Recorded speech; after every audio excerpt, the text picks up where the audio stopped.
From the Missouri School of Journalism, welcome to Global Journalist. I'm Jason McClure. With its sleek bullet trains, its world-beating electronics, and its tech-loving population, Japan has long had the reputation as a society of the future. But Japan is also providing a glimpse of the future in another way. Its population has begun to decline, and that decline is expected to accelerate. The native-born Japanese population fell by 430,000 people last year. By one estimate, its overall population will fall from 126 million today to below 100 million in just 30 years. This means Japan is also getting older and older. Already about 28% of the population is 65 or above. That's about double the rate in the U.S. But Japan isn't alone. South Korea is facing a similar problem. Their life expectancy has increased rapidly at the same time that birth rates have cratered. So this has left the country on the edge of a demographic cliff. Now, of course, the same challenges are going to be faced to varying degrees here in the U.S., in Europe, and elsewhere. So on this edition of Global Journalist, a look at Japan and South Korea's rapidly aging societies and what their challenges can tell us about our own futures.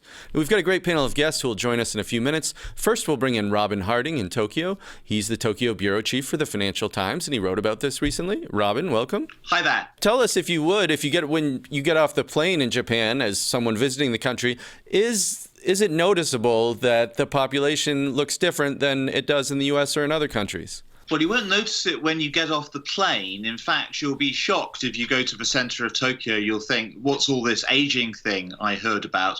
Because all the young people are in the center of Tokyo. But if you go to the countryside in Japan, you really will notice it. Because there are whole towns and villages in Japan where virtually everybody now is over the age of 60 or 70, and whole shopping streets which are called shutter streets, shutadori, because every shop has its shutter down and never opens, and everyone you pass is, got a walking stick or something. So certainly, if you want to see it, go to rural Japan. Well, remind us why Japan's population is declining and why that decline is accelerating. Well, so there's two basic things. On one side, Japan had a baby boom in the 1930s, pre-war, because of pressure from the military government to have more children. And then post-war, like every other country, when people came back. So those generations are starting to pass away. And it's that increase in the death rate which is causing the decline in the population to really pick up. But the other factor is that birth rates have been very low in Japan since the 1970s. So there's basically been 50 years now of birth rates below the replacement level. You put those two things together, you get population decline, which is going to get faster and faster. So it's now about the sort of a mid-sized city every year. Within about 20 or 30 years, it's going to be almost 1 million people a year that Japan's losing. Like a mid-sized city per year is effectively disappearing from Japan. But talk to us a little bit about this low birth rate. I mean, I think people can understand why there was a baby boom around World War II. But why are birth rates so low in Japan? You mentioned the replacement level. I think it's 2.1 children per woman. Yeah, so I mean, it's a very complicated question, but there's I think the single biggest thing is the position of women in society. So certainly traditionally in Japan, women had to quit their job when they had a child. And come the 1960s, the 1970s, women decided they didn't want that. They didn't want to be stay-at-home mothers and housewives. They wanted to have careers, but that just wasn't compatible with having a family in Japan then. So it's changed a bit. Well, why not? Why isn't it compatible with having a family? Well, so that was sort of cultural attitudes. There was an expectation that women would stop working if they had a child. It's changed somewhat, but for example, one woman I interviewed who's a very high-flying professional woman at a big company, she said, she could have one child, she could take one maternity leave and be absent from the workplace, but she didn't feel she could have two. It just couldn't be done. And there's a lot of factors that go into it, like long commuting times, absence of childcare, long working hours in Japan, the sort of pressure to show total loyalty to the company. It's a complex picture, but what it adds up to is it's still in Japan very hard to combine professional life with family life. Well, I understand that this shift towards having sort of a very large elderly population is causing some stresses in society, some tension between the younger people and the elderly. Talk to us about that. I think it makes sense. It's what you'd expect when you have such a huge number of elderly people and now quite a small number of younger people. in a society which is influenced by Confucian ideals, which say you should respect the old, but now there's so many old expecting respect from a small number of young people, and the tensions it leads to are more a sort of sullen resentment among younger Japanese. So, for example, there's a genre of videos on YouTube called Rougai videos, which are basically stupid old people videos. You can look them up, Rougai, and they're basically videos of old people behaving in annoying and selfish ways, driving badly, blocking the escalator. It's small things like that, but that level of irritation, that sense among young Japanese that they're put upon by this huge elderly population is really growing, and I think it's just going to grow more and more. Yeah, and I think, this even plays out in Japanese politics too. We see the Japanese government, I understand, has been trying to raise sales tax for a number of years, in part to pay for the cost of having such a large elderly population. Yeah, so I think this is another way that young Japanese feel put upon. So the tax burden in Japan goes up and up and up, and most of that is to pay for social security and healthcare for the elderly. So if you're young, if you're in your 20s starting work, then the prospect that lies ahead of you is 50 years of hard work and steadily increasing taxes, none of which you're going to directly see the benefit of yourself. And then you're just going to have to hope that the pension system is still there when you eventually retire. So you can see why people feel a bit irked at that prospect. One other consequence of this demographic change is that there have actually been sort of higher rates of crime among the elderly. Talk to us about that. Well, that's a really interesting one. It's a little bit hard to interpret, but certainly the statistics say there are higher rates of crime amongst the elderly. A big part of that is sort of crime in nursing homes and old people's homes. And you can imagine it. People are cooped up all day in these old people's homes. They get really sick of each other, and they take a slug at someone and knock out old Mr. Suzuki or something who keeps changing the TV channel. So that's part of it.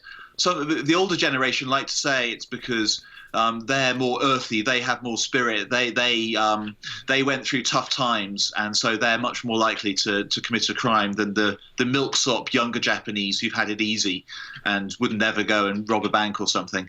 But it's definitely there in the statistics. Well, our time grows short, Robin, but I want to ask you, what about immigration? Is Japan looking at just taking more workers, more people from other countries? I mean, it's a very wealthy economy. So given the birth rate's been low for 50 years, there's basically no way that you can turn this around through an increase in the Japanese population. So if you want to avoid a population decline, basically the only option is large-scale immigration. But Japan's a very homogenous country. It always has been. There's no large non-ethnic Japanese populations in the country. So there's now a very heated debate going on about whether Japan will be willing to accept higher levels of immigration in the future. And where it's got to so far is the country's willing to accept guest workers, people who come for a few years and do a job that Japanese people don't want. But so far the country hasn't been willing to consider permanent immigration. So that's really the debate that's going on now, and I think the debate that's going to continue for the next decade or two. Well, Robin Harding, thanks so much for taking the time to join us. My pleasure. This is Global Journalist. On today's program, we're talking about the rapidly aging societies of Japan and South Korea and what those countries' experiences may teach us as the U.S. and other nations age. Now, we just spoke with the Financial Times' Robin Harding in Tokyo. For more on this, we're going to bring in three other folks who have been following this issue closely. Joining us from Tokyo is Brad Glosserman. He's a senior advisor at the Pacific Forum and deputy director of the Tama University Center for Rulemaking Strategies, a Japanese think tank. He's also the author of a new book called Peak Japan, The End of Great Ambitions. Brad, welcome. Thanks for having me. Also with us in Seoul, South Korea is Jae-Choi. He's professor emeritus in the Department of Social Welfare at Seoul National University. Jae, welcome. Well, thank you. And on the line from Oxford, England, is George Leeson. He's a senior research fellow and director of the Oxford Institute of Population Aging at the University of Oxford. George, welcome. Thank you. Hello. Well, it's a pleasure to have all of you. Let me start with you, Brad Glosserman. We just heard from Robin Harding about all these different stresses in Japanese society. Obviously, these changes didn't happen overnight, and Japan has been growing old for some time. How well prepared was its government for this big demographic bust? It's not very well prepared at all. That's what's quite remarkable about the country, is that if you actually go back, the Japanese have been predicting a demographic problem since the 1970s. And the fact that they have yet to make the substantive changes and adjustments to their society, their economy, their political system that would, change the trends is what to me is what's so incredible. And it speaks, I think, very much to Robin's point about it being an incredibly conservative culture. Very simply, there are very fixed ideas about the role of women in Japan, and the Japanese have very little inclination to change those. Well, Jae-Choi, if I could bring you in, we talked about South Korea and its rapidly changing demographics. I guess the biggest factor in that is that South Korea's birth rate has dropped precipitously over the last 50 years. What's happened? Yes. As of last year, to 2018, the total fertility rate, that is birth rate, was 0.98. This figure would So I'm be sorry, the less than one child per woman in her lifetime then is the fertility rate. Less than one child, right, yes. And the main reason of that is throughout the Korean history for the past 40 or 50 years, we have very successful birth control. Another word is family planning. It was very successful. And until the 1990s, the birth control planning and family planning has been prevailing in Korean society, and turning into the 21st century, and the birth rate was dropped to almost 1.5. Also from then on, but for the past 20 years, and the birth rate was dropped to less than 1. And the other one is the reason for the decreasing birth rate is the very difficult of child care and education. And this is the one of the main reasons for the decreasing. So the high cost of childcare, the difficulties in getting a good education for your child, as well as the availability of birth control, women entering the workforce. So it sounds like the causes there are the same as in Japan and in other places. But George Leeson, if I could turn this to you, then we often talk about declining populations or aging populations as if they're a bad thing, as if they're a problem to be solved. You don't necessarily see things that way. No. And I think listening to the discussion we're having now, I think we have to ask what is it for an issue that we're really looking at here? Is it because there are too many old people? Is it because we're living too long? Well, surely that is a success. Or is it because fundamentally younger people have changed their attitudes to having children? And in fact, it's a combination of both. And any given demographic as such doesn't have to be a problem. And I think what we're also listening to is that it's the infrastructures in societies which create the problems, not the demographics. So, for example, behind a statistic of increasing longevity and more of us living longer and healthier lives, behind that is the fact that we live in societies that continue to insist on retiring people probably in their 60s when they have a life expectancy which, as we move through the 21st century, is going to get longer and longer, 30, 40, who knows how many years. And these people are active and healthy and actually should and want to be contributing to society. They don't want to be a burden. They don't want to be seen as a burden. But our infrastructures don't accommodate them. Workplaces don't accommodate them. Workplaces, everything in our societies were designed for a young population. And as we've heard very clearly, we don't have young populations. There is no sign on the horizon that we will return to young populations in our lifetimes. Well, Brad Glosserman, if I could bring you back in, I mean, it does seem like this will be a problem for Japan economically. I mean, how does this changing population demographic, how is it affecting Japan's pocketbook and its economic power? Well, it's profound. And I mean, George makes a great point. I mean, their value judgments, they're just embedded in all of these assumptions we're making about the ideal demographic structure. It's interesting that the news today is that the Japanese government now is encouraging companies and urging them to push the retirement age back to 70, precisely to cap and to utilize the ability, to tap this reservoir of experience and age and of potential income contributors. It is precisely the fact that our political systems and our political economies are structured essentially for young people. But I mean, there are profound consequences. Older societies are just not quite as dynamic. Young people are more innovative, they're more entrepreneurial, they're more inclined to take risks. As you get older, and particularly as you diminish the number of young people, you end up with just being less able to do certain things, to generate certain types of ideas and experiences, and consequently, your society is going to change profoundly. And how do you see that playing out in Japan right now, Brad? Is that in evidence? Well, it's the title of my book. I mean, I think it's very much a function of the fact that this is a society that is going to face profound financial problems. Japan is already the most indebted industrial country in the world, or industrial society, with about 240, 280% of debt to GDP, depending on whose estimates you use. And then you have to pay for that. And then you're going to have to be able to generate additional economic activity again among a shrinking workforce, and one that is far less inclined to take risks, to be energetic, to be innovative. And so, the notion that the Japanese are, to my mind, there are ways to adapt that would allow Japan to be a model in some ways, not in many, or all.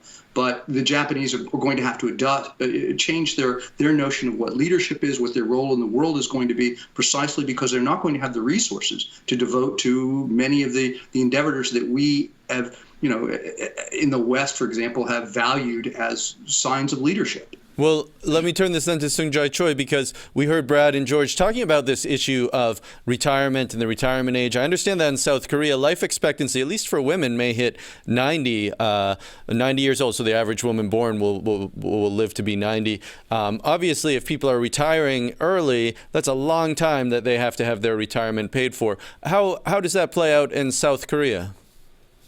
Yes, currently mandatory retirement age for public and private sectors for about is 60, and this was adjusted 2 years ago, and until 2 years ago, the retirement age for the private sectors was not governed by the public laws. It was almost cases left to the private organization itself. But it is fortunate that we have the public law to keep the retirement age at age 60, just only 2 years. And I think the retirement age in Korea is at 60 is too low compared to other industrialized country. But Japanese society has already set up 65 at the retirement age, and then other measures of complementing the retirement age 65. Sure, because if you're talking about mandatory retirement at age 60 and a life expectancy on average of 90, we're talking about, a lot of people, 35 years in retirement. So it seems like it makes sense for people to be working longer. But George Leeson, if I could turn this to you, I mean, I think one of the big questions about these aging societies is sort of how we can care for all these elderly people. And I understand that one of the projects you're working on with some Japanese researchers is a project to develop therapeutic robots for the elderly. Talk to us about that. Yeah, well, yes, the therapeutic robots already exist, and we are looking in our research at how these can improve the quality of life and well-being of older people. I think the scope in modern societies for the use of technologies, including robots, is massive. The potential, I think, is huge as we get our heads around what they can and cannot help us with. But if I may, can I just say that the fact that we're getting more and more older people we shouldn't misunderstand that and assume that that means there are going to be more and more older people who need help, because we are living longer lives, yes, but a large proportion of those longer lives are still very healthy and active. And as we see improvements in medical technologies, for example, stem cell therapy and genetic manipulation, I think the potential for long, healthy lives is yet to be totally realized. And 90 years on average, yes, but let me just say that here in the UK, the generation of girls being born at the moment are predicted to have a life expectancy of 103 years. So it's even more dramatic than we think it might be. A reminder that you're tuned into Global Journalist. I'm Jason McClure. On today's program, we're talking about the rapidly aging countries of Japan and South Korea and the challenges this poses for each society, both economically and socially. If you're interested in more Global Journalists, check us out online at globaljournalist.org. There you can find our archives and additional coverage of underreported international news and human rights issues. You can also like us on Facebook, where we live stream, follow us on Twitter, subscribe to the podcast on Spotify or iTunes, or see our videocast on YouTube. And Brad Glosserman, I mentioned earlier that obviously this isn't a problem just faced by Japan and South Korea. A number of other countries all around the world, especially in Western Europe in particular, are going to face these big demographic changes here. What are some lessons that these other countries, including the U.S., can take away from the experiences of Japan or from South Korea? I would mention that, in addition to the Western European countries, one of the ones that's a country that's going to be really facing these problems in an intense way is China. China is going to be the first country that's going to get old before it gets rich, and that's going to pose some just phenomenal sets of problems. And that's more than a program all by itself. I suppose for the Japanese, the lessons would be that you've got to really make the commitment to serious policy changes. You've got to look at ways that you can encourage, to get to attitudinal issues that really go to the heart of constraints on population and demographic change. So, you need to provide for childcare. You need to provide for change tax structure so that second incomes are encouraged. Women are not given a penalty for doing real work, even if on a part-time level. You want to encourage women to stay in the workforce. You want to come up with just a whole variety of means that address the attitudinal constraints that essentially rob people of the desire to have additional children.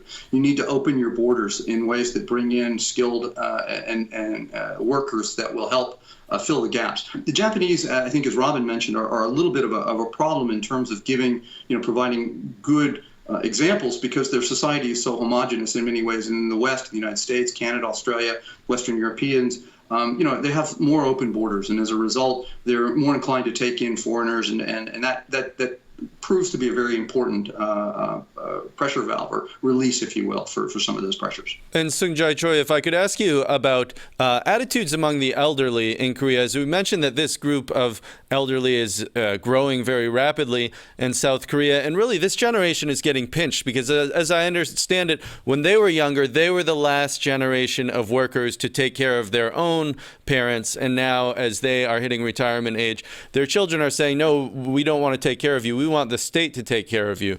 And I understand that there's a lot of unhappiness and resentment about that. Can you talk to us about it? Yes, recently the trend of the young persons and the younger children don't like to take care of their aging parent, but not so serious right now, but it's becoming in the future. But for the past 10 years, and the Korean society have institutionalized long-term care public insurance. And it has been 10 years. But because of that, most of the elderly people are cared well at home, or sometimes they are institutionalized at a nursing home. But still, it is good. But in the future, it will be very difficult. And because of the public insurance system cannot take care of all the expenses for taking care of the elderly parent at home or institutional situation. And one of the main reasons is that in generally is ageism. Maybe the public knows that what is ageism. Sure, ageism, discrimination against older people, older workers. Yeah, that discrimination is older people. This is very serious in Korean society for the past several decades, and in Korean society, ageism has deeply and widely permeated all the society, particularly to a younger generation. Well, this must make it difficult when you're talking about raising the mandatory retirement age from 60. Like, you have to change attitudes culturally because companies, they don't want to hire people over 60, it sounds like. Yeah, this is related. Yeah, the ageism itself is related to this, is impacting on the raising the mandatory retirement age over 60. But unless we dismantle or improve the ageism, the Korean and aging society will meet a very serious problem in 10 or and after that. And I'm personally very worried about this kind of, Well, I'm sorry, Soon-Jae, we have to move on because we have just a little bit of time left. But George Leeson, I wanted to go to you because I understand that you've worked on this very large survey of global attitudes about aging that sort of measures what people think about the issue all around the world. What are some of the takeaway findings from this survey? Well, we've looked in over 20 countries and about 40,000 people, and looking at people who are approaching retirement, they are anticipating having an active retirement. They would like to continue contributing to society, and they hope that society will enable them to do that. If I may, can I just say one thing around the low levels of childbearing? We live at a time when the world is faced with climate change, with massive use and deterioration of resources. The fact that families around the world are having fewer children is giving us a bit of a breathing space to tackle some of these big problems. It seems rather strange to me that governments would want to be encouraging people to have more children. And as Brad mentioned, maybe we should be opening up borders to younger workers from outside to be able to come in and keep those economies going that are struggling at the moment.